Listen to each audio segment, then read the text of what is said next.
All right. Welcome back. Nailed and Screwed. Welcome to the show. And yeah, I don't mean that kind of nailed and screwed.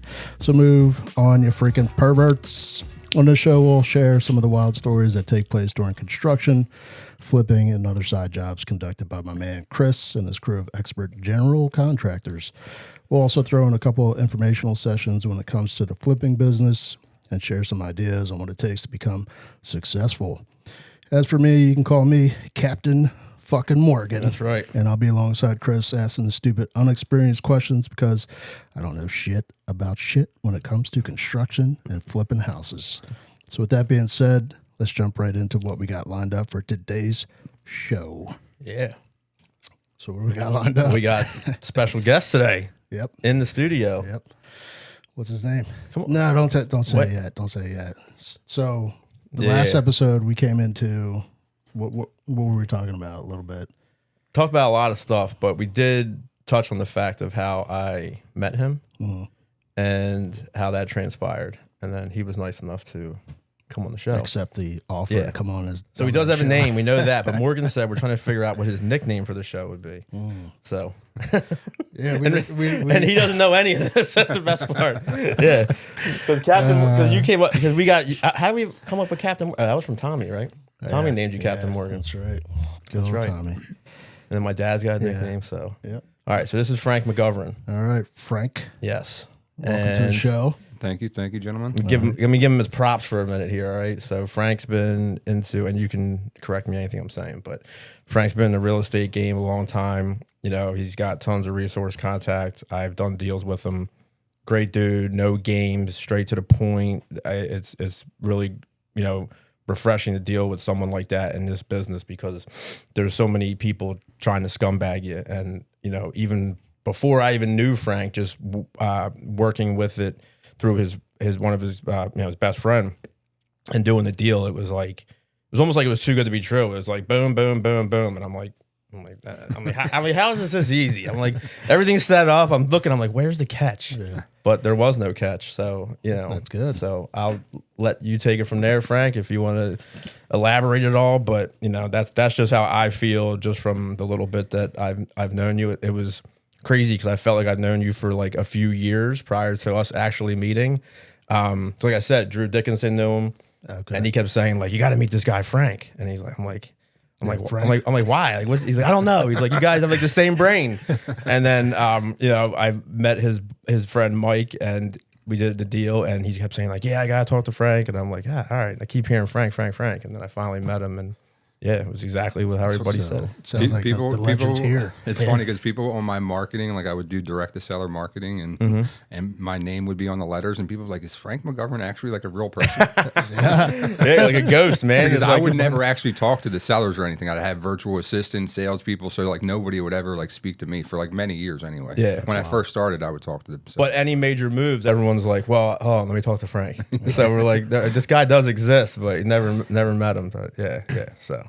Yeah, if you want to give, you probably have. Well, I'll kind of just briefly kind of get in, but I know Morgan's going to ask a question. Oh, go ahead. No, I'm just anticipating because you already said. What did you say? Direct to sell. What was your first thing you said? Direct to seller marketing. And Morgan's going to say, "What the fuck does that mean?" I don't know. So just expect that stuff. But that's why it's awesome. Go ahead. Sorry. But yeah, my name is Frank McGovern. I've been in the real estate game since 2010. Started pretty much just wholesaling houses, and wholesaling a house is pretty much just flipping a piece of paper. I would do a lot of direct to seller marketing, sending letters, cold calling, whatever, get a seller to sign a contract with me for like $100,000. And then I'd flip the contract to somebody like Chris that was going to fix and flip the property. So I started doing that in 2010. From 2010 to 2020, I probably did like 600 plus of those transactions in Philadelphia. Yeah. Got into doing some fixing and flipping, buying rentals, some development. And through all of that stuff, I realized I didn't like it at all. Wow. I hated managing anything, people, processes, construction. And I'll kind of tell you a funny story because you said just about like funny, crazy stories. But in 2017, like I was paying like a mentor like $25,000 a year, mind you, like it wasn't cheap. And that $25,000 in 2017 was like $50,000. Yeah. So in 2017, I'm paying him, and I'm starting to make a transition from like just flipping, wholesaling, like flipping the paper, Right. into more developing and fixing and flipping. My mentor says, Frank, like, you're not a real estate investor. Like, you're a sales and marketing guy, and the product that you sell is real estate. And I kind of, it was like almost like offensive that he said that, because like wholesaling was like the redheaded stepchild of like real estate investing. Yep. So I just wanted to be like this big developer, and him saying this to me, it kind of like hurt my pride. Yeah. And he's like, listen, he's like, you're a sales and marketing guy, like focus more so like on that. Don't start doing the other stuff. He's like, I promise you, like it's not going to go the way that you're anticipating.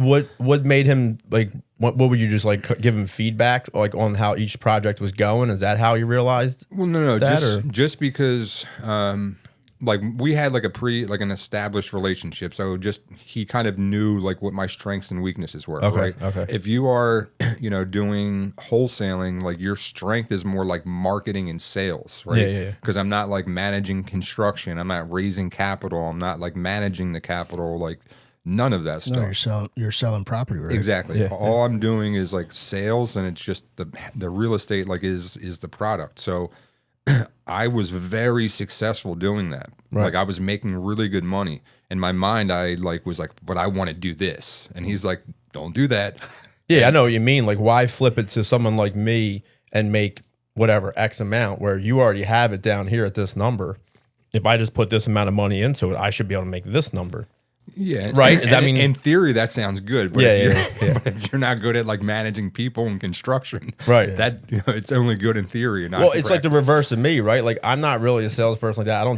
I don't have that skill set like you do. So I know I'm not getting the property, right? At that number, whatever it is. That's why I don't even get mad at wholesalers, because just get me the deal. When it comes to the chaos, give me that. I want that. And I understand. Like, if I'm out there running around with text messaging flyers, like I'm not gonna. Yeah, and I'm gonna fuck that up. Everyone has like different like strengths and weaknesses, and it's like, to me, you should always double down on your strengths. Yeah. And but like just in my mindset, I was like, no, I want to be this really big developer in the city of Philadelphia. And he's like, well, okay, like you're gonna learn that like the skill set that you have right now, you need to learn a totally different like skill set. 100%. So I didn't listen, and I literally at that time I had two pieces of a piece of land under contract on the 2200 block of East Albert Street in Fishtown. Okay. So because I wanted to be this big developer, this is going to be my first big development project. I was building 3 single family houses. In between that project that he told me to walk away from, and my conscience told me to walk away from and lose a $10,000 deposit, Right. I ended up losing $150,000 on that. Not like not potential money. Yeah, No, like I mean, real cost. real $150,000 And loss. that's from 10 grand. You said 10 initially and to 150? So what it was is I put down like an earnest money deposit, like when I signed the contract with the seller. So it was past my due diligence period, and if I would have walked away, I just lose $10,000. But I didn't want to like walk away, even though my mentor told me shit. My lender even said to me, like, I can remember like clear as day, like, because I'm real cool with the owner of the company. We were in front of it. He's like, Frank, this is approved, but don't take the money. Oh, that's crazy. And I was like, and again, my pride and my ego. Pride's I was okay, like, yeah. I'm gonna show these motherfuckers. I'm gonna show who I am. Yeah. And then Yeah, sure enough, like it was funny because I can remember. So like, well, no, if you haven't really done anything in Philly, right? That's where I started. Yeah. Okay, so Yeah. most That's why I think it's funny because you guys are both talking about Philly being like your Yeah, first place to start. Yep. so most land in Philly. Like, why the fuck would you want to start in Philly? Well, honestly, price point is lower, Yeah. right? Coming out here, yeah, that's true. Volume, there's a lot volume. of that. Yep. true. Yep. So most like land in Philly, like a normal size or even like on the smaller size is like 14 wide by 50 feet deep. Yep. They could be 16, 20 wide, whatever. So the lot that I got was 36 by 45, and I was building 3 houses. Okay. So 12 by 45. Yeah, Yeah. that's tight. So I'm looking at the comps, and it's like everything. And mind you, I built a 1,960 square foot house on each of those lots. Okay. So all the houses that were selling were like 400 to 425. 1,700 to like 2,100 square feet. So I'm like, like worst case scenario, I'll get like 375. Well, I can remember too, like this dude that I would wholesale a lot of land to, like Frank, he's like, that there was 12-foot wide lots. They're not worth the same. You know that, right? I'm like, nah, like you're just trying to get a better price pretty much. Yeah. And then sure enough, right? So like I can remember this shit like it was yesterday. Like we start doing the framing. I walk in the house. I was like, oh no. Like there's no way I'm getting fucking 400 grand for these things. Yeah. So, and then again, like pride, ego, and just kind of like just being stupid for pretty much. I was like, oh man, fuck this. I'm still listing for like 419.9. So they ended up selling in the end for 330,000 a piece. So I literally took about $150,000 like loss on it. So that's how that came out. So Wow. what's the? I don't know the rule, but what's the minimum size to allow you to build then on down there? Whatever you can. Whatever, But if you can fit it. generally speaking, nobody builds on something that's smaller than 12. But like That's what I figured, but I didn't know yeah. if there was an actual like limitation or anything like that. no, because there's even like there's a building that's it's kind of like near the Roundhouse, on, like by Ray Street, but it's like the skinniest building in Philly, and I swear that's like 10 or 11 wide. Oh man, because the ones we did in Bristol out here in the borough, they're 14 foot. Yeah. But I know from experience, like from being in Philly, I'm like, yeah, this is nothing. Yeah, that's like a typical like row home size. Like Yep. not like, it's obviously much different like in the suburbs and stuff, but like a 14 wide lot is pretty standard in Philly. Yeah, But yeah. that fucking 2 feet, It's huge. It's a big difference inside of the house. Well, we went from the last one we did, there were 14s, and then the last one was 20. So 20 felt like a fucking mansion. yeah. When we walked in, it was all open like a normal like row house would be. So straight through, it's wide open. You walk in, I'm like, Jesus Christ! It felt like it was insane, but it was a nice house. But yeah, that's but you laugh about it now, right? But I'm sure at the time you were like, what the fuck? Yeah, it was definitely a kick in the nuts because like that project and then a project that I did that I actually sold.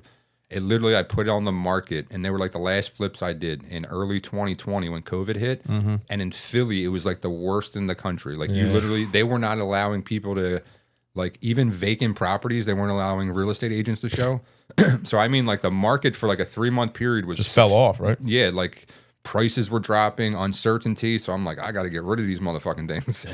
So I like sold them. So between like that new construction build and that one in an 18-month period, I lost like 250, 275 just on 2 projects. Oh, wow.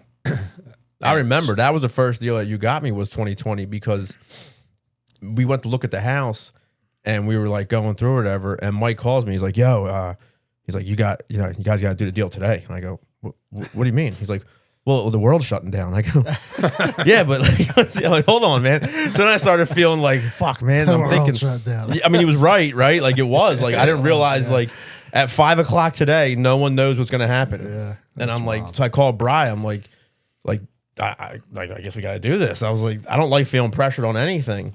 So we did it. And I'm walking around thinking, I'm like, I hope I didn't get fucked on this. And I don't even know why. I just felt in my head, I'm like, he said the world's shutting down. I'm like, what the hell's gonna happen? And I gotta make a fucking deal right now. Yeah, Doesn't sound yeah, right it was crazy, man. But that, I mean, it all worked out, right? I mean, you guys got your side, we got our side, built the house, and it went from there.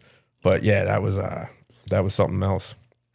Yeah, but those, while they were, a tough pill to swallow, those losses, like they kind of forced me, or not forced me, but like gave me clarity where it's like, I don't need to, I don't care how I make my money, right? Like, obviously like legally and ethically, but like if I'm selling a piece of paper or, it doesn't matter. Like, so at that point I doubled down on my strengths of sales and marketing, started focusing on like larger assets. And now instead of like, having to do a lot of volume with managing a lot of people, like now I focus more on wholesaling and acquiring like commercial and industrial real estates all across the country. And now I make, literally 10 times the amount of money per deal that I was making on houses. Right, with less like crazy effort on all this volume. It makes sense. Yeah, just the same. It's the same thing I was doing with the houses, which is direct to seller marketing, making offers, Same process, just bigger scale and exactly like more zeros. Exactly, literally. Instead of focusing on houses that are like 100 to 500 grand, I generally focus on properties that are like $1 million to $10 million now. Yeah, I mean, makes sense. So what made like so some people? I'm gonna go out on a limb here and say if some people dealt with the situation you did, they were like, you know what, fuck it, like I'm running, I'm gonna go get a job at whatever.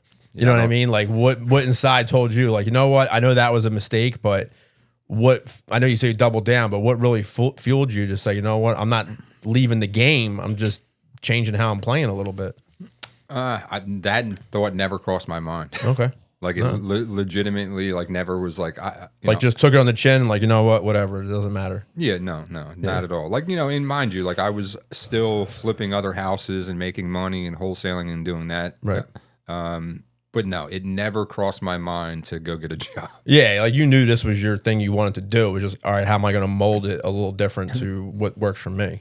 Yeah, yeah. Like it was, it really just made me realize, like, hey, like you're a sales and marketing guy. Like that's okay. You've pretty much been selling shit all your life. Just change the product that you're selling. Change the product like change your product like you've done before, and you can make good money. Yep. No, that's a good point. One of my questions actually was like, when did you find that fire behind you, and what keeps you motivated and all that kind of stuff, especially in the real estate. But it sounds like for you, it's just selling and making money, and it doesn't matter what you're selling. Yeah, like I was poor growing up, so I had my first kid, my son, at 18 years old. So like I was like I never wanted him to kind of struggle the way that I did. Yep. Oddly enough, I wanted to kind of like I thought about flipping houses when I was like 17, 18, and then he was born. So like life happened, had to get a job. And then I guess in 2008, 2009, and honestly, I always like hustled and sold drugs. Like, wasn't like a kingpin or anything like that. I had jobs, but like, whatever you did to make extra money. Yep, making money. And it's funny because like the wholesaling stuff, like I had gotten like laid off from a job a couple of times because my job got outsourced overseas in like 2007 and 2008. And then at the end of 2009, I was like, fuck this. I'm going to go get my real estate license. I actually went and got my real estate license, passed the state exam. I'm like, I'm going to work as a real estate agent, and then I'll learn how to flip houses that way. Right. And then I can remember this shit like it was yesterday. It was December of 2009. I just passed the state exam, so I'm online looking for an investor-friendly real estate broker, and I stumble upon this website. It was a small website at the time called biggerpockets.com, which is a massive website now. Yeah, I was going to say, that sounds familiar. I saw wholesaling, and I swear, like the thought that popped in my head, I'm like, this is like legal drug dealing, and you won't go to prison for it. So the next day, I ordered 100 bandit signs, which are like, you see them all over the place. Politicians use them, but it's like, we buy houses cash. Yep. Yeah. I ordered 100 of them. They came the first or second week in January of 2010, and then the rest was history. Really? Like I knew nothing about wholesaling, real estate, or anything. I just seen that, and I'm like, this is it. It was one of those things I was like, this is it. This shit is going to make me, like you just felt it. Yeah. And honestly, even when I like got into real estate, like it wasn't to get rich. Like I just wanted to make good money and not have to work for somebody else. And then like as I kind of got more involved, I kind of have like an addictive personality, so it was just like more. Yeah, I'm with you there. Yeah, that's a awesome story. I mean, I love just hearing that, how you came up and knew you wanted something else, and you didn't want your kids to deal with what you dealt with. I love any of that kind of stories. Yeah, I feel like that sounds like the kid aspect sparked it a little bit for both of you, because I mean, you were in that for a while, but I feel like lately, because now you got some responsibilities. Yeah. That might have just been a coincidence, but I mean, who knows? Maybe subconsciously just pushed me even further. I don't know. I mean, you never know. But I think it does. It does, like consciously and subconsciously. Like it just drives you to be like a better, to do more, become more. Like yes, 100% there. It drives me, like in every way. Like just I have 4 kids. Like they are my why. Like and especially with the history and all that stuff, like growing up poor and all that stuff. That like, and then having the chance to be an example and lead by example, and then like the shit like my mom worrying about, like is the lights going to be on, or if you got to pay the mortgage, but like all that crazy stuff. Yeah, same. And then when now like at this age, I'm like, I don't ever want to have to like see like do that, and my daughters see that, and you know what I mean. shit sucked. Yeah, I don't know what I would really do. Yeah. Because I feel like I would feel like I failed then. You know what I mean? Like I'm going down the same path. Nothing wrong with anything that my parents did. Just what the situation was. I think everyone that has kids, like they just want to, you know, whether you had a horrible life or a great life, you still want to give your kids a better life than 100%. 100%. Yeah. Yeah, I push that all the time. She calms me down though sometimes because my head's all over the place, and sometimes I'll just like sit there with her, and I'm just like, I just kind of chill for a second. You got your zen. Because I'm thinking about this money over here, that project over there. How are we going to do this over there? And I get a little nuts, and then as you get older too, I feel like all that stuff it just piles on, and you stress out. And that's when you got people that depend on you, sleep and all that kind of stuff. I mean, just within your family, but then the people that are on your team with you and all, I don't want to fucking fail. I don't like losing. First of all, like I hate losing. That's another thing I think you guys have in common, probably.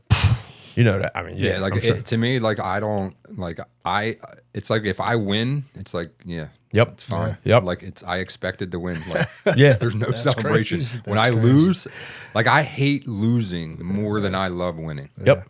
Yeah, 100%. Like people be like, "Oh, aren't you proud?" Like I'm like, "Well, no." Like I was expecting to win. I was expecting to win, or to me, it was like that was just a stepping stone for me because I'm really looking at this over here, and I had to get here first. So to me, it's like, all right, I did that. Now I got to get out there, and it just like you said, like it's an addiction. I just keep chasing that thing that's as higher up, whatever the fuck that is. Matthew McConaughey like did some like speech before, and I thought it was like a great speech. But he just talks about like him always kind of chasing like the person that's him, like that's 5 years ahead. And he's always chasing that person because he's never going to catch him, you know. But it's like that's just you know. I feel the same way. Like I think for men, probably everybody, like even women, but like growing is to me an important part of life. Well, for most people, some scumbags are just fucking laying around. You know what I mean? I think we're kind of part of the. I don't want to say one percenters, but there's a very small percentage of people in the world that are not motivated, and have no goals or nothing like that. So you know. 1%ers, man. Now you're talking a whole. I'm telling you. Talking whole motorcycle gang stuff. All right, 10%. Jesus Christ. But I'm not trying to make this like a whole. My dad's gonna be on next week, dude. So we can't talk wild. about 1%ers. He'll get all fired up. True story. But I wasn't trying to make this like a motivational episode or show or anything like that. But but it goes where it's going to go. I know. You know what I mean? Sometimes we're here cursing, just talking shit, and sometimes it's because I got one more question now. Do you? Good. Yeah, so do we have questions from anybody but you? We do. All right. Sure. It might be a little bit long episode, but because we have quite a few questions. But got a special guest. Well, this one, I was creeping on your Facebook a little bit there. Who, me? No, not you guys. I know. I'm texting him. I'm like, you should probably friend request Frank and just see a little bit of background. I was trying to cheat here instead of just winging it. But I was looking at it. I was like, God damn, this guy's got me fucking motivated just looking at his Facebook page. Man. And there was one thing on there I saw from Gary V. I don't know. I'm sure a lot of people know who Gary V is, but I don't. Jesus Christ. What the fuck? I'm really lying. All right, no problem. How does you not know? Oh, you got to look him up. You got to get to know him. Listen, man, I'm ripping and running so much. I'll look him up when I go home tonight. Yeah, you will. All right, tell me who he is. So he's I don't know. He's like a fucking. He's a serial entrepreneur. Like, yeah. That's okay. Yeah, he is like one of the. He started a wine company for his dad, like back in the '90s when he was like 18. Yep. He didn't start it, but he grew the business like crazy. And then from there, he started invest. Like he was an early investor in Uber, like all many the tech companies, pretty much. And now he has like one of the biggest media companies in the country. Really, he's written a bunch of like amazing books. Yeah, I read one of them. Well, I didn't read it. I listened to it because I don't like reading something. I was gonna say, when you read a book, but he said, I guess somebody was saying something about wasting. Like you hit 42 years old and you're at a point where you just say, man, I just wasted my life. Like you get to a point and you're looking at everything and I wasted so much. And then Gary's like, I can't stand when people say that because you didn't waste your life. Mm-hmm. Like this is your story. Yep. Like this is what you made it. Like continue with the story and what's next? That's it. So it's not over with. You didn't waste your life. Like this is your story. So I thought that was a really good post that you had on your Facebook, along with every other fucking motivational post that he has on there. Yeah, he's always doing motivational stuff. Check his shit out. What do you mean? This shit is fucking crazy. Do I check it out? super motivated now. Wait, I just met him 2 minutes ago.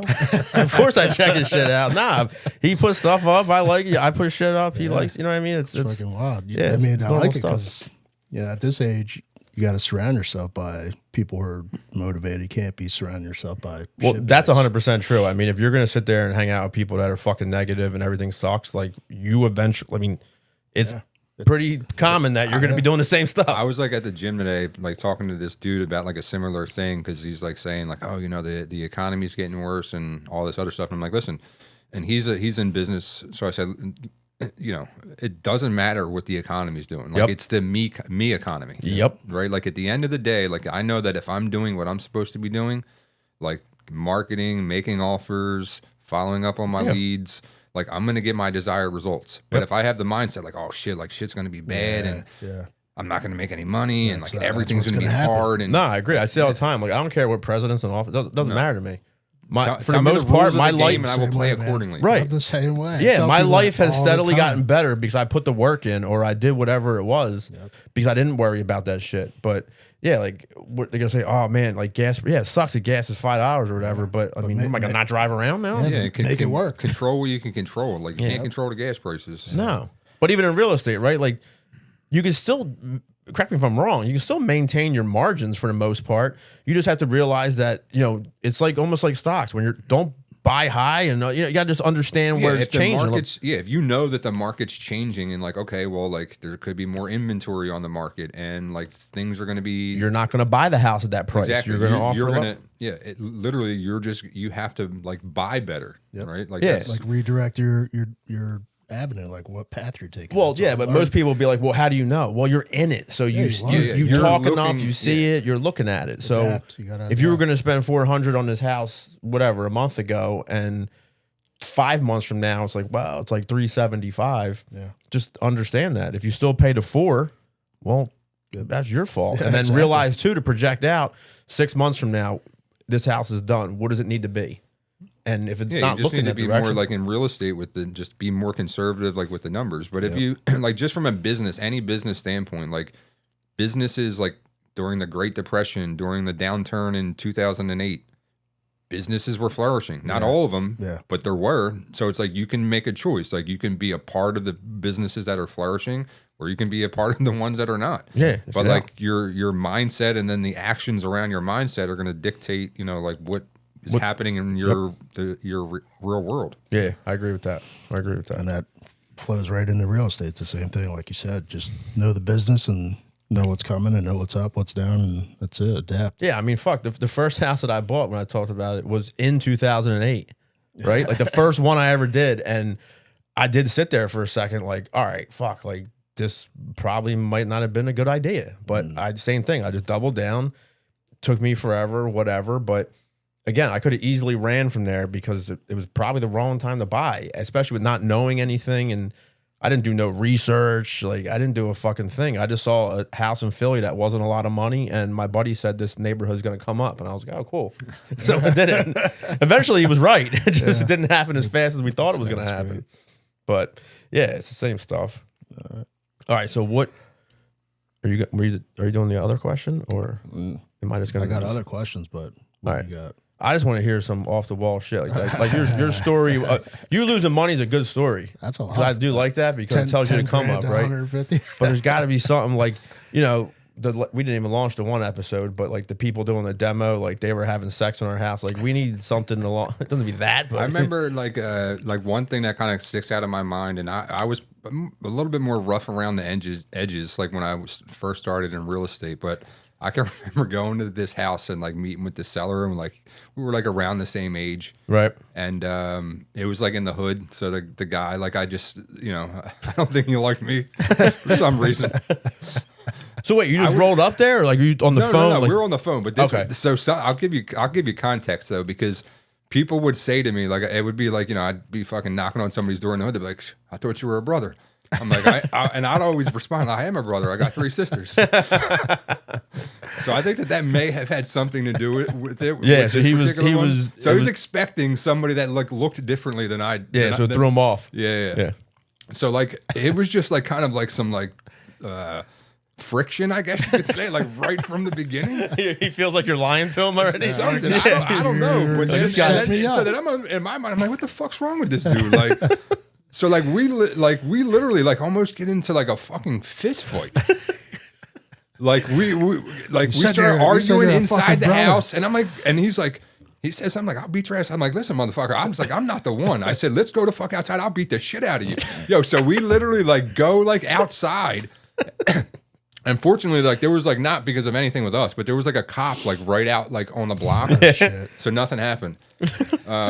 And then another one, like this is actually like a fucking. I'm just picturing this whole shit. So it's like knocking on the door. Yo, man, I'm gonna try to sell your house for you. No, and it wasn't. I didn't just go randomly knock on the door. Like it was like you had a conversation. Scheduled appointment, like to go meet the guy at his house. And then He's looking around. He's like, "Where's Frank?" Yeah, and then there was this? another time. This was like in 2017, I want to say, in Brewery Town. That's where I started. Yeah. And Brewery Town like was just really like starting to really change. Like where See, he knows. I was there in 08. Yeah. So that was like yeah. So the war zone. I remember I had 3 properties like on the same block, 1200 block or 1300 block in North Dover Street. So we know exactly where you're at. We completely fucking renovated. I had like a partner with buying the rentals. Mm-hmm. So I had to go show somebody like a tenant the property. So I'd like pull up and there's like 3 dudes like smoking a fucking blunt like on the step. Yep. On your step, right? Yeah. Yeah, I love that. Yeah. So I get out and I'm like, and I, I may have been more of an asshole about it than like in my mind, but like I didn't think I was. But I was like, yo, I said, you guys got to take that somewhere. I said, I'm about to show somebody a potential tenant this so I can, like they can live here. I said, it ain't gonna look good with you smoking fucking weed on the step. Yeah. And then like there was like two like younger kids, like they were probably like in their early 20s. They're like looking at me like let's fuck this dude up. Yeah, and then there was somebody that was probably like 40 or something like that. And then I'm like, and then I kind of was like, then I got like an asshole. I said, what the fuck is the problem? I said, did I stutter or something? I was like, you need to get the fuck up out of here. Because no, actually, when I said like, oh, like move out the way, they literally standed up and then like moved 5 feet like right in front of the house. Damn.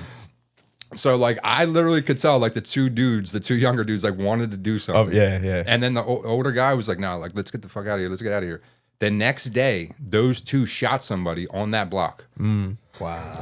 Yes. Yeah. And So I remember, I swear, I just remember wanted to do thinking like, I'm something. like, gotta like sometimes be a little bit more mindful of situations. I really didn't have too many issues there. I had I did tell my story. I did have like one problem, but yeah, man, it's like it's crazy because you have to curve your words to a point, but you can't be a pussy either. Oh yeah. Because it's Yeah. But I mean, down there, they sense that shit immediately. But so the way you came out was probably good for you. Be honest with you. That's why the old heads were like, no, not today. Yeah, you're like this dude just He's rolled all right. up out of nowhere. Yeah, people would always be like, yo, do you carry a gun on you like when you're going to all of these neighborhoods? 'Cause I'm like, no. Really? Yeah.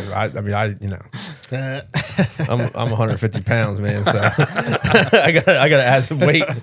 But yeah, it was a different world down there. But I there was a lot of people I like got to know and all. It was a cool neighborhood when it came to that point. But yeah, it was nuts. I mean, the one day I'm sitting out there, I didn't even tell this story when Tracy was on. Not Tracy, my partner, my friend down there. Yeah. So I'm waiting for maybe I did. I don't think I did. I'm waiting for the stucco guy to meet me. So you're on Dover. You're on the other side of 29th Street. Was on Myrtlewood and I know that area. and Hollywood. Yeah. So I'm on Myrtlewood, sitting in front of the house. My dad's staying there because he needed an address because he just came home, right? And I'm sitting there, and there's like Tracy and his group is like right here, and the other group is up the block.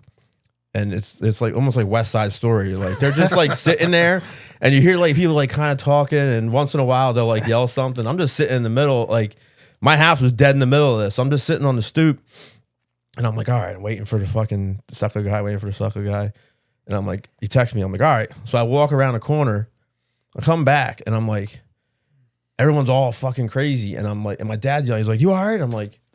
My dad's on the roof. He's like tarring the roof.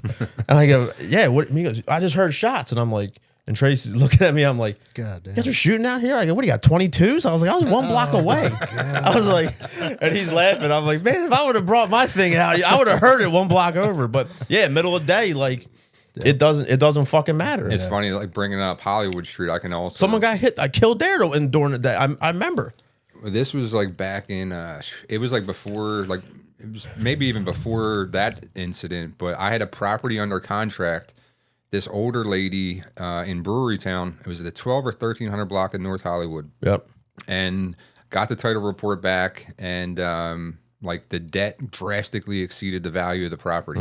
So I was like, I'm going to go to the sheriff's sale, you know, and get it, and then I could just have her sign her rights away if I got it at the sale. Yep. Because she had like a right of redemption period because it was going to Yeah, be a it tax should be sale. like a 12 months, right? Yep. But usually you can't find those people. Yeah, but I already was contacting her, so like I'm like, this is going to be like, you know, easy money. Yeah. So she was supposed to walk away with like $5,000 or something like that. So her husband actually like passed away.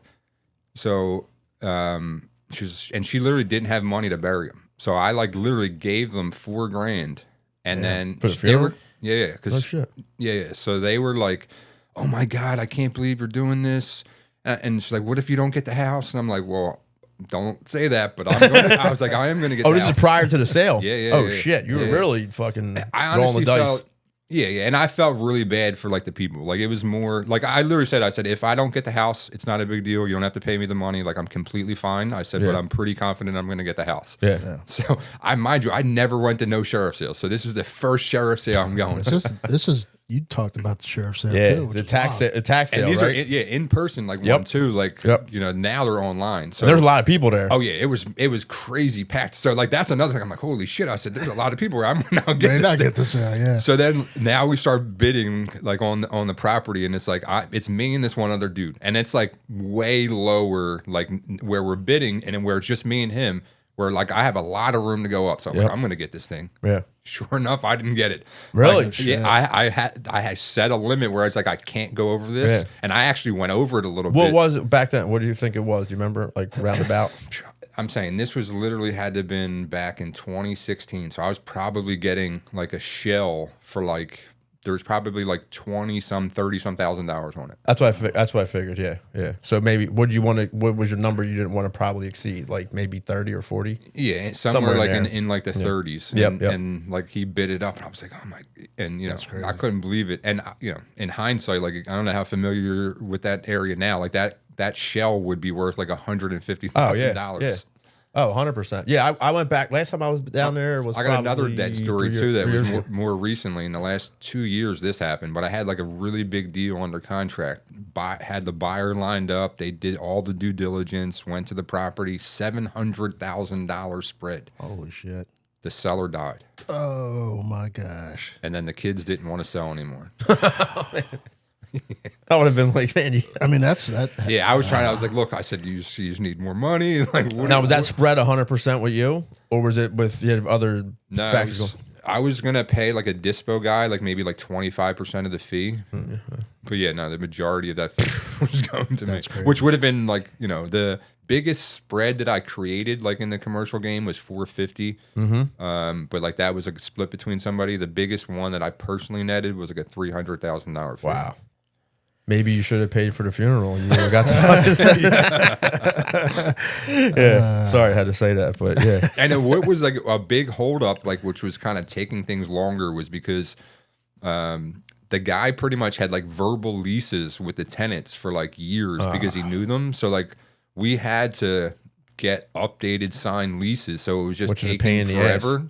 And then you know, Remember, Odette like died. one of the first episodes you had when I was talking about the tenants, I'm like, the lease is like number one. Like, if you have no lease or verbal, you got to get somebody to sign something. Otherwise, the judge is like, well, I don't know what to do. Nothing. Yeah. Yeah, man. Fuck. Documentation.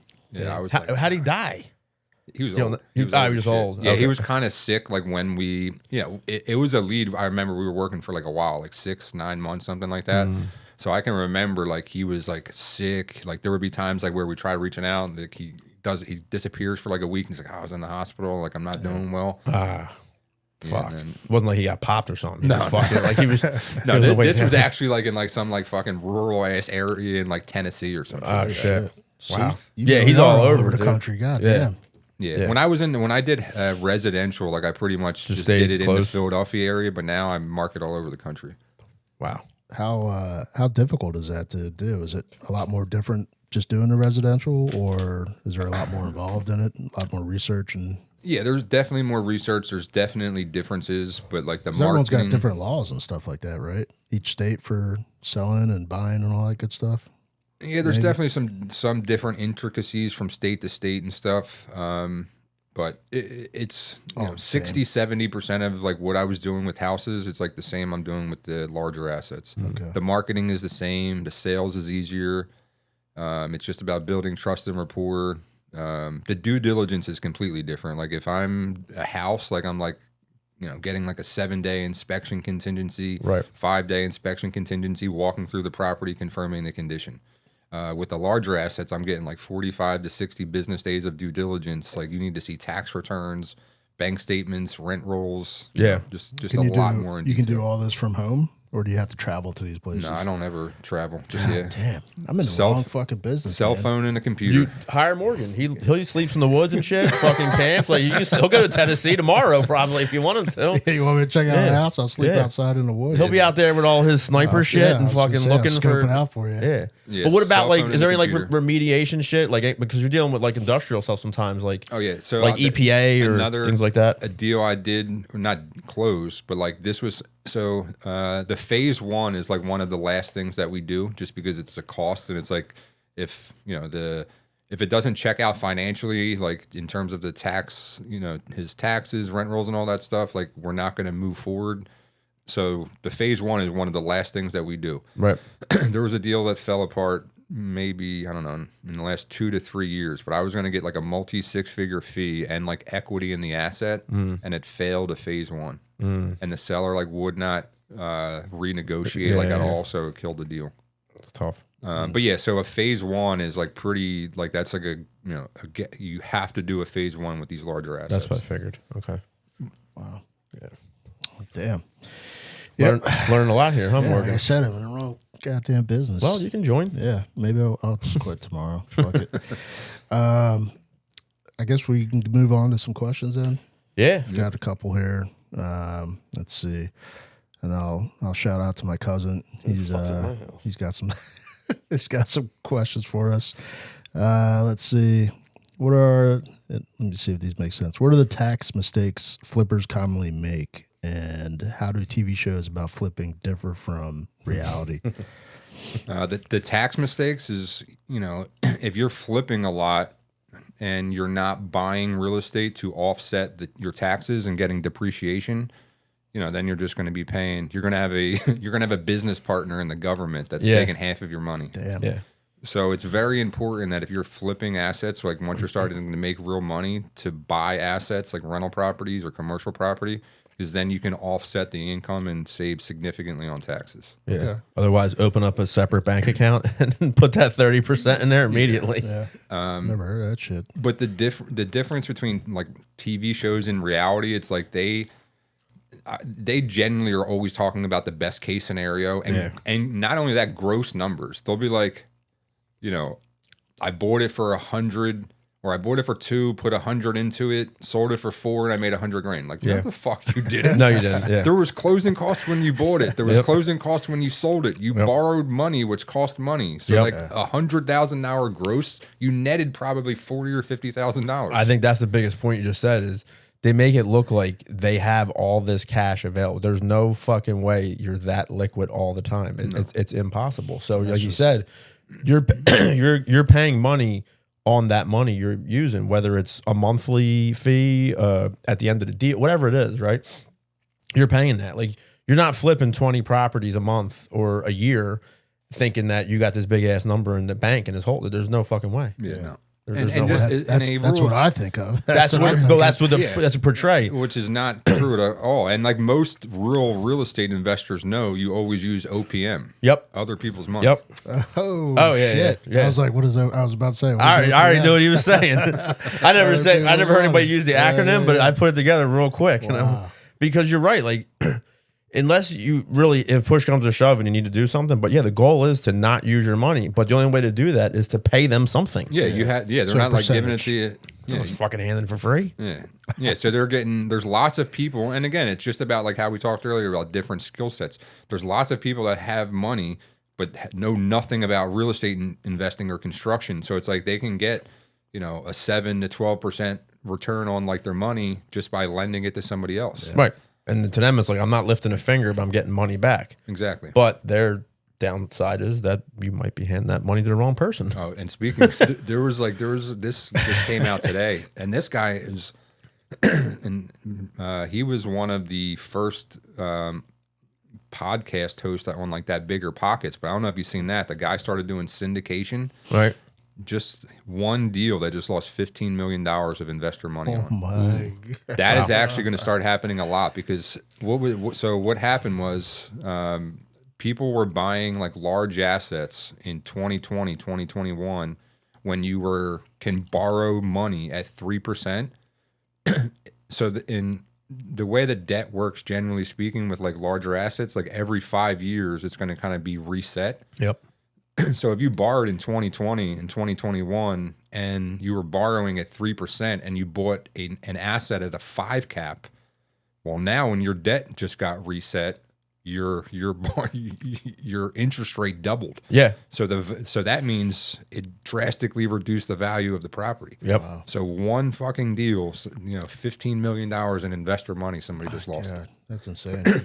And that is going to happen like a lot more in the next 12 to 24 months, specifically because of that. People were able to borrow at 3%. Yeah, for nothing, basically. They were buying properties at a 5% return, which is absolutely horrible. Mm-hmm. And just thinking like the rates are going to stay the same, or I don't know what the fuck people were doing.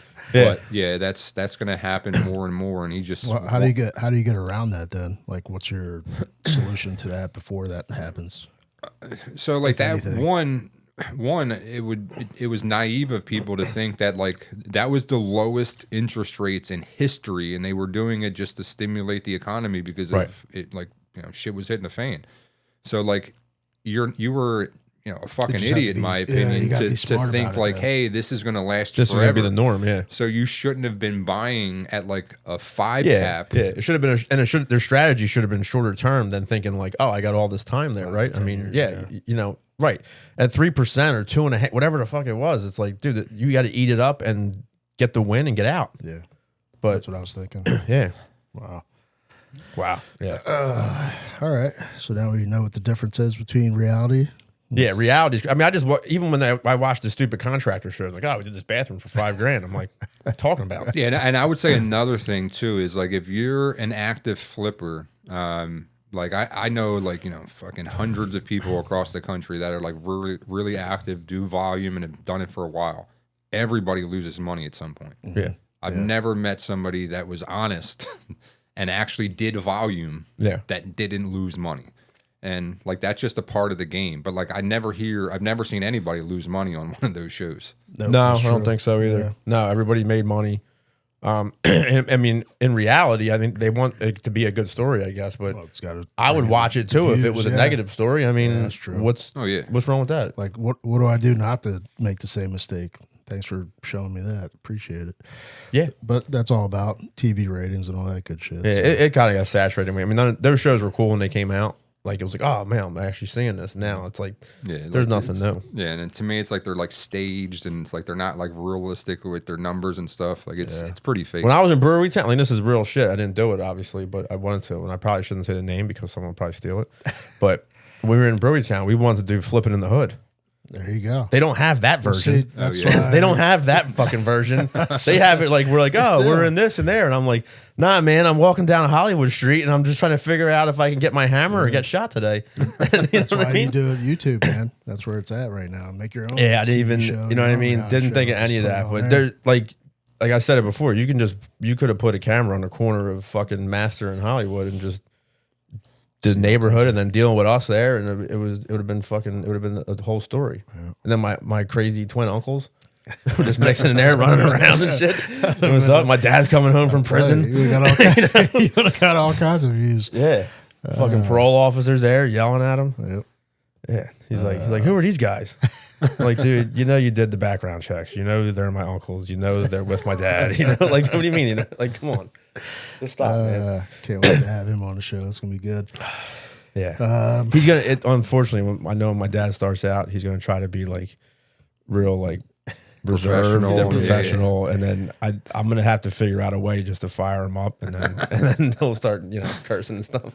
I think we'll make that happen. Yeah, definitely. Let me see. How about? I guess at some point, I think it was on a recent post you pointed out how some flippers go the cheap route. I guess you say. You talking to me or Frank? You. Oh, so yeah, I've been talking a lot of shit. I've been talking a lot of shit about flippers lately because I'm just getting tired of putting that category.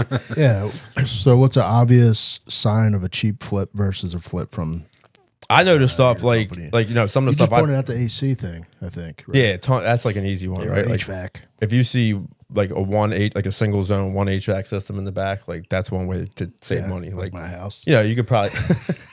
Yeah, if you got a 2-story house and you start walking up the steps, you can literally feel the difference. Yeah, it's a huge difference. But you probably saved them like $3 to $5 grand on the system, right? Yeah. If depending on whatever. I'm just throwing numbers, but still. So at the end of the day, if you're trying to get top dollar, you should go. In my opinion, it's like, all right, I spend a few extra grand, so what?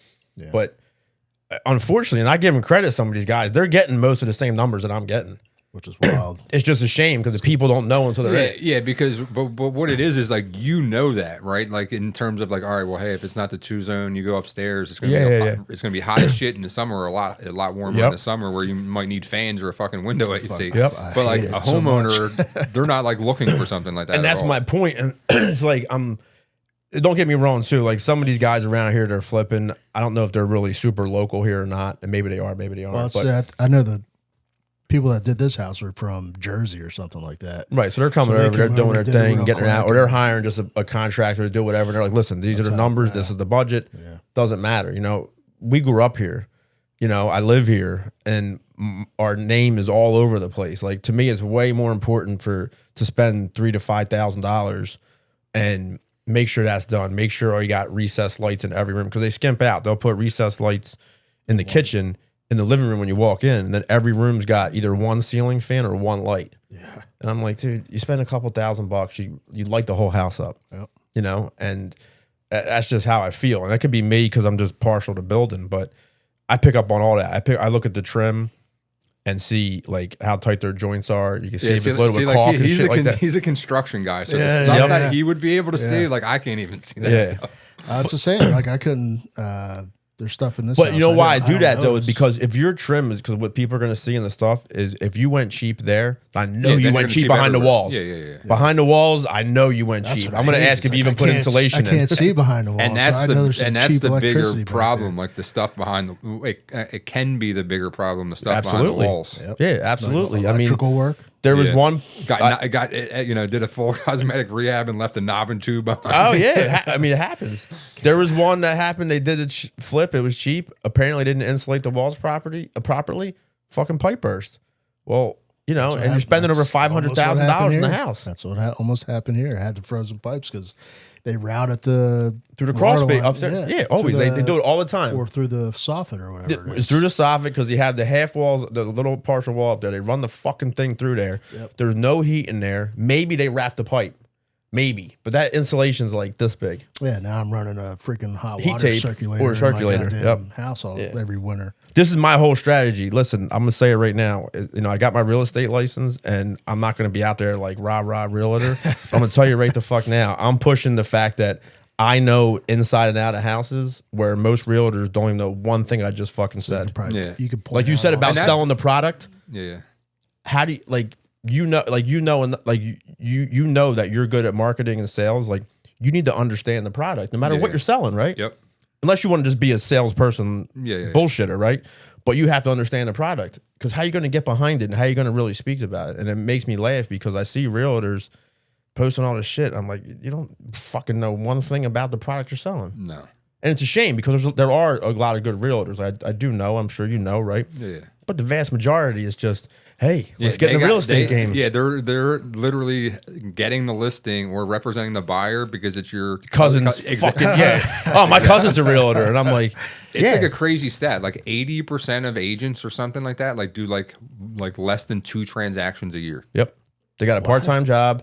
They sell 2 houses, and most of them because they get they're so much money from that one sale. not even no. Yeah, it's not like they're making a ton of money. It's just because they don't do anything to get business, and the 1 or 2 deals they get a year, it's because their cousin's friend's brother needed to buy a house. Wow. And I get it, right? Like most people, it's their biggest investment they're going to make in their life. Yeah, so it's like in their mind, they're like, "Oh, I want to work with somebody that I know." But it's like if the person you know doesn't know shit, then it doesn't matter. Yeah. Like what's more important is somebody that actually like is like been around the game and is doing a lot of volume and has knowledge, not because like your cousin married them. Yeah, exactly. Well, I equate the tattoos. I'm like, if you want to be the like, if you're like, hey, my cousin just started doing tattoos. They'll do it for free. And I'm like, Nah, I'm good. well, I'm good, man.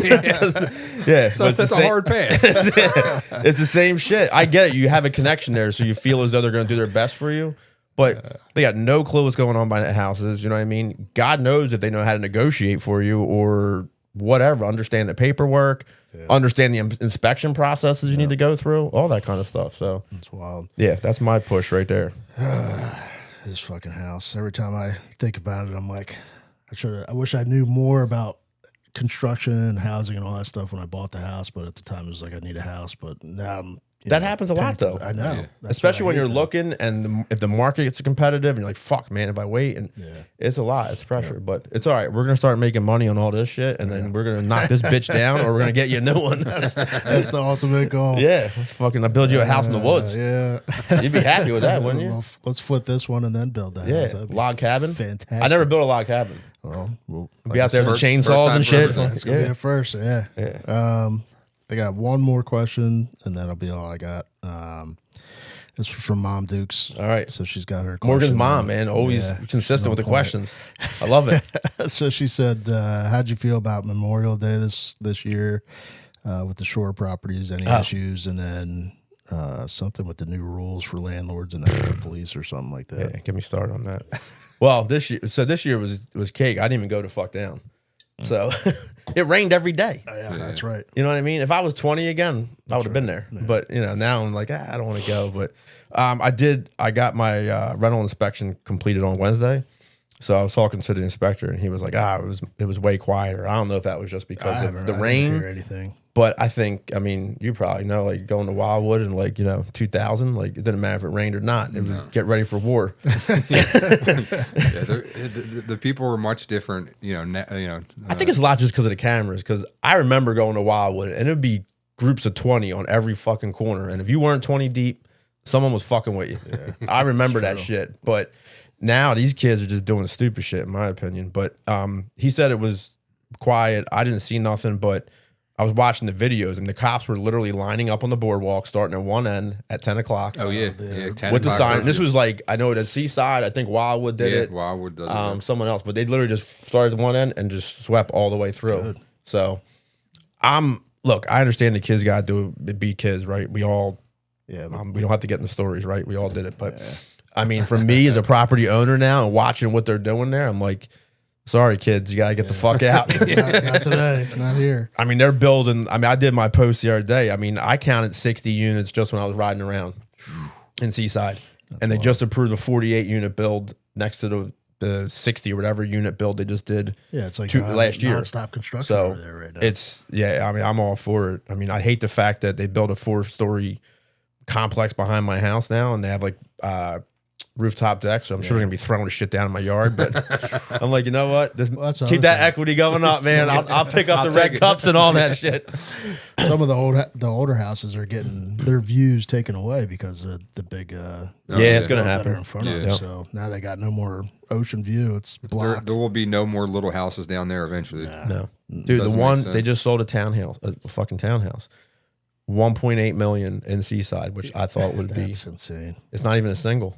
It is it's insane to me, like just how expensive it is in all the shore towns. But then you have AC. It's like, Well, it's. at what point is that going to actually ever? It has to change. Like in my opinion, I think it's the same way. I was just talking to somebody the other day. I was like, so Asbury Park is like, I don't know if it's completely up, but it's definitely up. Yeah, from a Wildwood price is- standpoint, it's like way up. It's way up. Yeah. But they're building, right? Wildwood's clearly building. I'm watching people post down there. I'm watching what's going on the Seaside. What town is left besides AC? That's it. So it's gonna come. I talked about it before. There's only so much shore property. Yeah. You can be over the bridge and act like you're at the shore, but you're not, dude. So, like, you're right. Like AC, like if they saturate these towns, like it's gotta be AC. Yeah.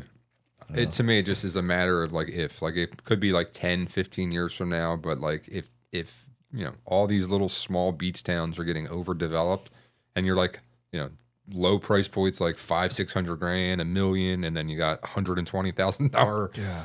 Like The money, you know, you got to follow the money. It's gonna go. Yeah. But I think the problem with AC too is they just developed that whole thing. I mean, you deal with casinos, right? There's always scumbags lurking. Yeah. But they always had that like little buffer there where it was like, you know, you got to get rid of that. Where all these other beach towns, they just keep building each other up, and there's just good on both sides. It's natural to make it good. But if you keep that stuff happening there, you know what I mean? It's hard to come up. Yep. But that's what comes with a casino. There's gonna be people. There's gonna be degenerates. There's gonna be people trying to rob you. It's just, it is what it is. Yeah. But you're right. AC, that might be. Hey, Morgan, might put some money there. Yeah, maybe. Let's do the log cabin first. All right. Then we'll talk about it. Yeah, I don't have any more questions. that was good. We had a lot of questions. Yeah. I don't know, Frank, if you got anything you want to add Or anything you want to. I mean, obviously, you can talk about more of your business, promote whatever you want. Even though I know you're doing a like good my job. last promoting it. question, I guess, for you was like, what kind of advice do you have for any of the listeners, whether it be in regards to real estate or flipping or wholesale or anything like that? Just business isn't easy. You know, it's not for the faint of heart. But it's also not fucking rocket science. Like I tell people, I graduated from Philadelphia public school, so if this shit was rocket science, I wouldn't do it. It's definitely like I said, it's not easy, but it's like, to me, if you have just like a strong desire to accomplish something, you're willing to do like whatever it takes and put in the work, and you don't quit, because that's like a big part. It's like it doesn't happen on the timeline you want it to. So you it's came gonna close to that too, Dude, right? many times I was like, "Fuck this!" Like, you know what? Let me just forget. I mean, about I think this. you took a break. I think we talked about. I did. Once That was just like you came back here pretty much, and came back here, and then Started. you know my uncle died, and then having a kid, it was just a lot of shit. So I kind of paused it. So, but in my head, I thought I was like, I'm done. But you guys got that fire, both of you. So but that's what it is, right? You get that like a deal, something just happened. You know what I mean? It just comes along. I'm like working on like a deal now, and it's like it's like, oh, it's fucking just like super exciting, just because it's like, you know, this is like an $11 million deal. To be able to make like a multiple. I could do this conservatively, again. like a multiple 6-figure spread. So it just draws you in. It just it's does. exciting. All right, so don't quit. Have some drive, and like you said, it's not rocket science, but and too often people just like kind of like they're waiting for like perfect timing or like them to no feel perfect ready. time. Yeah, you're not going to feel ready when you fucking need to take a leap of faith. There is no perfect timing. Like the time is now. Like people too often will say like one day. Like make fucking today day one and go do something. Like yeah. But it is true. I think about that a lot too. Where I'm like, we got all this stuff going on. I'm like, you know what? We got to just calm down a little bit or whatever, or like a deal comes across and I'm like, time is not right. It's very hard to manage that because you don't want to buy too many, you know what I mean? You get caught. You lose quality and all that kind of stuff. Quality, or you just end up holding something for so long. Yeah. Like you could, if you're buying, and this is something I like kind of got into, like when I, unfortunately, but like, you're buying at a certain pace and then it's like, well, your construction's not following that pace. Yep. So like there would be times like where I'd have a property sitting for 3 months before I could even get to it. Yep. Yeah, we've been down that road. A lot of that too is because we do contracting for people, so that mixes in there. So it's tough to balance between your houses and other people's schedules. I mean, that's rough. But the key is, at least for us and the way we feel, is we keep a consistent workflow. Like it's very rare where the guys almost always have options to work weekends. They could work 7 days a week if they want. And if we were only focusing on houses, it's the volume's not there, Yeah. Especially now, it's super competitive. Like I'm sure when you started out, when I started out, it was way easier to get properties. Yeah. Now everybody and their fucking mom's doing it because it's a fad. Yeah. It's part of the reason why I keep talking shit about people, because I want them to get the fuck out because we need more opportunities. Yeah, but like I think people like I've always see people come and go, Yep. and it's like people like they get in the game. They think they're going to fucking kill it and make $1 million their first year, and it's going to be easy. And it's like that never happens to anybody. No, And it it's takes like, time. yeah, you get tested, and then once you get tested, most people quit. Yep. Like once you get, you're going to get kicked in the nuts and punched in the fucking mouth quite a few times as an entrepreneur. And it's like, are you going to get up every time it happens? Like, that's like literally kind of like what it is. And it's like, it doesn't matter like where you are, like whether you're just starting, you're fucking, in the game for 10 years, 20, like you're just, like your problems definitely change, but there's always going to be fucking problems and challenges and just new, different shit you've never experienced. And there's ebbs and flows and highs and lows. And you just did you see that meme they had with from the Wolf of Wall Street, where Leonardo DiCaprio was like popping and locking, dancing, and it's like how everybody thinks you're owning your own business is going, and then it cuts right to the chase where they're out in the I was one of those quaaludes and like and he's like, what the fuck is going on? like seriously, like you can go from that point to the other point like quickly. Or I was talking to somebody the other day, and he's like, you know how it is, like I could have $2 million in the bank today, and 3 months from now, I got $200 in the bank, and I'm like, it just flows up and down, like it's like crazy. I when I was like heavy into like and this was like 2018, 2019, but when I was heavy, rehabbing, building, flipping, and wholesaling, like I mean, like my payroll was like my expenses were like $100,000 a week. Yeah, damn. Like there would be times where I knew like on Friday I need to have about $50,000, and it's Wednesday at 12 o'clock, and I got 17. Yep. And it's like you just got to figure it out. Yeah, I put it on the spreadsheet for Brian, Trace, and Adam like a few weeks ago. I'm like, because usually I deal with all the finance, and it's just like in my head, and I kind of like tell them here or there. And then I just put it in there for the year. I go, here, this is how much we need to have every week to pay this. And it's like they know, but it's like also too, it's like, like when you see it, you're it's like, a different story. Fuck? Like, yeah, I can tell you I need $20,000 in 2 days, but it's like, all right. Then you actually see it. It's like, all right, I need $20,000 this Friday. I need $20,000 next Friday. I need $20,000 again after that. And yeah. And that's going to last for the next 18 months. Oh my God. That's wild. But it's nuts though. Like somehow, like it's just crazy where you just feel and sometimes the shit's getting low, and then something just comes out of nowhere. Yeah. And you're like, fuck, like I didn't even look for that. I forgot that was even I coming. forgot I was there or whatever it was. It just like comes there. You're like, oh shit. Damn. And it just sucks you right back in, man. It's good. It That's is, what I I'm know. saying. That's why I was talking about earlier. You guys are the 10%ers, right? You guys are in there, man. You guys are motivated. You figure it out. You get punched in the face, kicked in the balls, and you still come back and do the business. So Fucking right. that's what it is, man. There's not a lot of people out there these days that have that. So, Nah, I say this ain't for everybody. yeah. No, it is not. Like it is. It really is not. It is like it can be like it can be a lot of fucking pressure, to be honest. Like when you're it's your fucking life at stake, your kids, Your face, your name, whatever, like all that shit, right? And especially now with all this, like starting out early, social media wasn't what it is now. No. So all it takes now is you get your own for free you to do marketing. something that someone doesn't like, and they throw it out. Now you gotta go defend yourself, whether it was right or wrong. Yep. So a lot of that's happening out there, especially with us dealing with customers. I can't say shit about customers. No, yeah. You can't say one, like, you know how you post in the groups and they're like, this scumbag contractor did this. I'm like, can you imagine if I just said, This piece of shit's- fucking person yeah. did this? And they'll be like, I'll get hammered for it. Yeah, I see a lot of that too on like a local Facebook post where contractors are getting hemmed up because they stole all this money or something. Well, if that's to Something truly crazy. happen, like, I know that, I but understand that. It's like that's how easy it is for people to see that. Like, Yep, they see that. But then some people that. are like, this guy did this. Now I'm like, I'm only hearing one side of the story. I don't know what you did. And being in that world, like, dude, there's fucking times where you're like, are you fucking kidding me right now? Yeah. Like, we had the one person, it's like the whole kitchen is done. She's like, I don't think I like the countertop. And I'm like, what? Backsplash was on. So yeah, we're Kind of stuck with it now. Yeah, we're done, man. But I just it's tough. But there is a lot. We do, fortunately, majority of our customers are good. They do get along. They do appreciate. Like that's how it is. Yeah. And it's a shame because that like 10%, right? It's like they'll fuck the whole thing up. And I'm like, you know what? Fuck these people, man. We're just gonna buy houses. I don't gotta deal with shit. I can paint this wall whatever fucking color I want.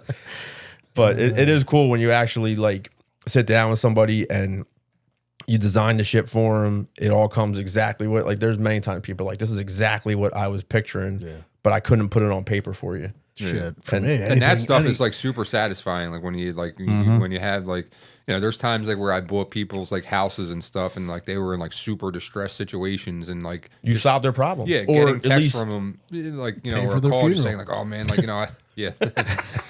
fucking I always bring that up, like, because people are like, oh, these fucking wholesalers are scumbags. I'm like, how many fucking funerals have you paid for, Mr. Real Estate Agent? Yeah, none. But that's why, you know, in all honesty, to circle back, that's why I started off the way it was, because, you know, I like what you said doesn't surprise me at all, because just from knowing you for a little bit and like just dealing with you, like I can just tell you're just a straight up person, and that's what it is. And that's what you felt that made sense at the time, then that's what you Yeah, did. I felt like bad for the lady, and I like looked at it like, you know, listen, and at that point in time, you know, it's like $3-4 grand. It was like not that big of a deal. Like Right. it was just like a cost of doing business. You know, and I don't get me wrong, I sincerely thought I was going to get the property, but I didn't feel any type of way. Like it honestly made me feel good just being able to help them in a You took a difficult risk that situation. you would take a risk on business no matter what it was. Exactly. It doesn't matter what the situation called for. Just yeah, and sometimes you're right. Same shit, right? Like you'll do shit for people just because you felt it at the time, and you're like, you know what, I'm just gonna do it. Yeah, it was funny too because they were like, "Are you sure? Like, what if we can't give you the money back?" I'm like, "No, it's fine." They're like, "No, we can't take." Yeah, they're like, "What's? Nah, you're gonna get us back somehow." But you know what? If you probably made you felt even more willing to do it, where they were like pushing back, like I just don't want to take your money. Like you could tell the kind of people they were. Oh yeah, that- yeah. you They know? were like really good people, and that's literally like why I wanted to do it. Trust me, I've come across some scumbags, and I wouldn't have paid for their husband's funerals. Yeah. But no, she was like a really nice like older lady, and you know she was in a bad position. I was able to help her. So Nah, that's awesome. Love hearing that. Yeah. Well, I got nothing else. So nah. This was. I mean, I thought this was awesome. yeah, You know, this is I exactly appreciate what the coming on the show, Frank. And yeah, I appreciate you guys having me. Nah, it was great, man. Definitely good talk. Yeah. And again, like we're not rehearsing. Like I love that. Like even bringing somebody else into the fold. Yep. You know, A lot of good information too. So for all you newbies out there who are interested in real estate and wholesale now, call Frank yeah, call Frank. so he can Yeah, it's like- so he can throw me the deal so I can go build the There's house. some good knowledge that he's dropping there. I'm like, I don't know what the fuck he's talking about, but that sounds pretty fucking legit. So I already know Morgan. He probably wrote some shit down, and then he's gonna be coming next show. He's gonna be like, "Yeah, I looked this up, and this is I know what Frank was talking about now." well, if I want my log cabin, I got to start learning this shit. So. That's all right. But yeah, again, thank you for coming on. Yeah, thank you. Appreciate it, man. I Not a think a lot problem. of good questions and answers and stories as well. And well, you know, if ever again, and you got some more stories you want to share, feel free to reach out and come back on. And you know, you're in the circle now, so you're fucked. We just don't have a name for him. Yeah, no, we got to come up with a nickname. I know. We'll Nobody do that. calls you nothing. They have no real Not estate like Frank. the Tank. Yeah. Come on. No, I'm saying that was my fantasy football name forever. Frank there the you Tank. go. There it is. I call my daughter Frank the Tank. All right, we won't do that then. But No, I just do it on. And because you know her name's Francesca, but you know, obviously mostly we call her Frankie. But anything that's associated with Frank, I call her. Yeah. It could be Franklin Delano Roosevelt, Frankie D, Frankfurt Ave. I call her all things with Frank. She gets mad at me. we'll have her on the show one day. Oh, I'm sure. But yeah, again, thanks. And as always, subscribe, like, comment, check out the Facebook, Instagram, YouTube, all the social media platforms. Listen to us on Spotify, Apple, and Buzzsprout, and I think that's it. But as always, we'll be back with another episode, some more crazy ass stories, and yeah, nailed and screwed. We're out. All right. Yeah, that was awesome.